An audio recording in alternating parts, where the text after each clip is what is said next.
તો અમદાવાદમાં સુભાષ બ્રિજ ઉપર તિરાડ પડતા ચોંકાવનારા ફોટો સામે આવ્યા છે। બ્રિજ પરની તિરાડ નીચેના ભાગ સુધી પહોંચી હોય તેવા દ્રશ્યો મારી પાસે સામે આવ્યા છે। મુંબઈથી નાની દેખાતી તિરાડ ઉપરથી જે તિરાડ નાની દેખાઈ રહી છે મોટા સ્વરૂપમાં દેખાઈ રહી છે।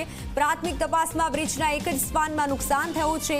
બ્રિજના અન્ય સ્પાનમાં તપાસ બાદ નિર્ણય લેવામાં આવશે। ઉપરથી તો તિરાડ નાની દેખાઈ રહી છે પણ આ જે ફોટો સામે આવ્યા છે તે આપ જુઓ।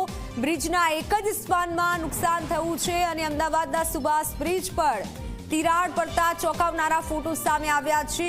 હંમેશા વિવાદોમાં રહેતો આ બ્રિજ જેનો જે ભાગ તૂટેલો છે તેના દ્રશ્યો આપ જુઓ। ઝી24 કલાક આ એક્સક્લુસિવ દ્રશ્યો આપને બતાવી રહ્યું છે।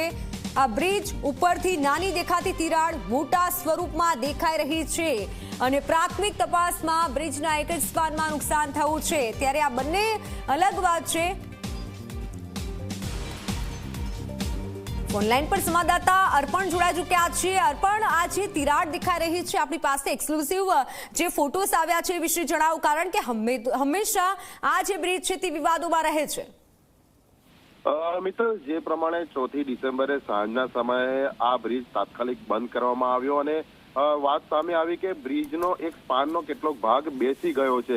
એટલે પ્રથમ તો અનેક પ્રશ્નો એ ઉઠ્યા કે શા માટે એકાએક આ થયું, કારણ કે જ્યારે સૌપ્રથમ મોરબી પુલની દુર્ઘટના બની હતી તે બાદ ગંભીરા બ્રિજની દુર્ઘટના બની હતી ત્યારે આ બંને ઘટનાઓ બાદ અમદાવાદ મ્યુનિસિપલ કોર્પોરેશને શહેરના તમામ જે ફ્લાયઓવર છે, નદી પરના બ્રિજ છે, આ તમામનું ઇન્સ્પેક્શન હાથ ધર્યું હતું અને એનો રિપોર્ટ એક બનાવ્યો હતો કે એવી કોઈ ગંભીર ક્ષતિ અમદાવાદના બ્રિજમાં નથી। પરંતુ એકાએક જે રીતે આ 4 ડિસેમ્બરે સુભાષ બ્રિજમાં આ ટેકનિકલ ક્ષતિ બહાર આવી તો હવે તપાસના દરમિયાન વધુ કેટલાક ચોંકાવનારા દ્રશ્યો જે ફોટોગ્રાફ તરીકે આપણે આપણી ટીવી સ્ક્રીન પર બતાવી રહ્યા છે। આપ જોઈ શકો છો કે બ્રિજની ઉપર જે તિરાડ દ્રશ્યમાન છે તેનાથી પણ વધુ ગંભીર તો બ્રિજની નીચેની તરફના આ ફોટોગ્રાફ સામે આવ્યા છે, તેનામાં તિરાડ જોવા મળી રહી છે। એટલે પ્રશ્ન તંત્રના ઇન્સ્પેક્શન સામે થઈ રહ્યા છે કે બંને ઘટના સમયે ભૂતકાળમાં તેઓએ એમ કહ્યું હતું કે અમે ઇન્સ્પેક્શન કર્યું છે, કોઈ ગંભીર ક્ષતિ નથી, તો શું આ એકાએક તિરાડ ઉદ્ભવી છે કે આટલા ટાઈમથી તિરાડ હોવા છતાં તંત્રના ધ્યાનમાં નથી આવી। એટલે હાલ તો હજી પણ અમદાવાદ મ્યુનિસિપલ કોર્પોરેશનનું સમગ્ર વહીવટી તંત્ર પોતાના મોડે ખંભાથી તાળા મારીને બેઠું છે, કારણ કે 4 ડિસેમ્બરે આ ઘટના બની ત્યારથી આજ દિન સુધી સત્તાવાર હજી એક પણ અધિકારી, તંત્રના જવાબદાર ઉચ્ચ અધિકારી કોઈ જ કશું સત્તાવાર કહેવા તૈયાર નથી, કારણ કે તેમનો દેખીતી રીતે હાલ વાંક જોવાઈ રહ્યો છે કે પાછલા 2 ભૂતકાળના ઇન્સ્પેક્શનમાં તેમને શું એવું ઇન્સ્પેક્શન કર્યું કે આ તેમના ધ્યાનમાં ના આવી। એટલે વિપક્ષે પણ જે ગંભીર આરોપ લગાવ્યો કે ફક્ત કાગળ પેન લઈને તેઓએ રિપોર્ટ બનાવી દીધો હતો, પરંતુ ટેકનિકલી જે ટેસ્ટ કરવાના હતા તે ટેસ્ટ નથી થયા, તેનું આ પરિણામ છે કે આ તિરાડો પડી છે। મિત્તલ જી અર્પણ, આભાર માહિતી બદલ। તો ઉપરની નાની તિરાડ દેખાઈ રહી છે અને આ તરફ અમદાવાદના સુભાષ બ્રિજ પર તિરાડ પડતા બંધ કરવાનો મામલો એએમસી બ્રિજ પ્રોજેક્ટ વિભાગના અધિકારીઓ સતત હવે નિરીક્ષણ કરે છે। માર્ગ મકાન વિભાગના અધિકારીઓનું પણ સતત નિરીક્ષણ ચાલુ છે।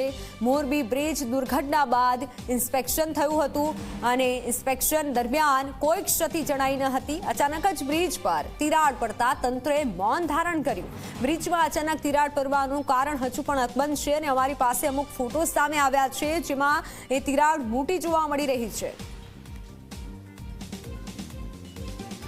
અમદાવાદ મ્યુનિસિપલ કોર્પોરેશનના ભાજપના શાસનમાં હાટકેશ્વર બ્રિજનો વિવાદ તો હજી યથાવત છે, કારણ કે તેને તોડવાની કામગીરી ચાલુ છે અને બીજી તરફ સૌથી જૂના પૈકીનો એક કહી શકાય તેવો સુભાષ બ્રિજ પણ હવે વિવાદનું કારણ બન્યો છે, એટલા માટે કે એકાએક જ 5મી ડિસેમ્બરની સાંજે બ્રિજની મધ્યમાં તિરાડ સામે આવી અને તેનો સ્પાનનો એક ભાગ જે છે તે બેસી ગયો। તે બાદ સમગ્ર મ્યુનિસિપલ કોર્પોરેશન તંત્ર અને રાજ્ય સરકાર સુધી દોડધામ મચી છે।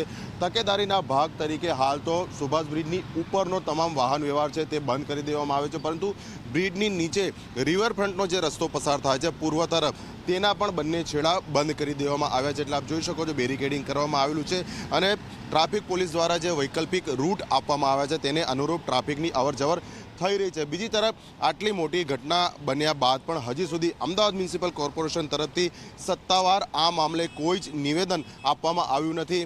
વિવિધ જે કન્સલ્ટન્સી એજન્સી છે ઇજનેરી તે આ કારણ જાણવા તપાસ કરી રહી છે. સૂત્રો પાસેથી માહિતી મળી રહી છે તે પ્રમાણે બ્રિજના કુલ 5 સ્પાન પૈકીના એક ભાગમાં આ તિરાડ પડવાનો મામલો સામે આવ્યો છે. એટલે હંગામી ધોરણે 5 દિવસ સુધી બ્રિજ બંધ કરવાનો નિર્ણય કરવામાં આવ્યો છે, પરંતુ હજી સુધી નિષ્કર્ષ જ નથી નીકળી શક્યું કે ખરેખર એની પાછળનું કારણ શું છે અને તેનો રિપેર કઈ રીતે કરવો. એટલે આ એક નિર્ણય થાય ત્યાં સુધી તો આ બ્રિજ બંધ રહેશે તે સ્પષ્ટ છે, પરંતુ અમદાવાદ મ્યુનિસિપલ કોર્પોરેશનનું વહીવટીતંત્ર હજી પણ આ મામલે સામે કશું પણ કહેવા તૈયાર નથી. કેમેરા પર્સન મુકેશ ચૌહાણ સાથે અર્પણ કાયદાવાલા ઝી મીડિયા, અમદાવાદ.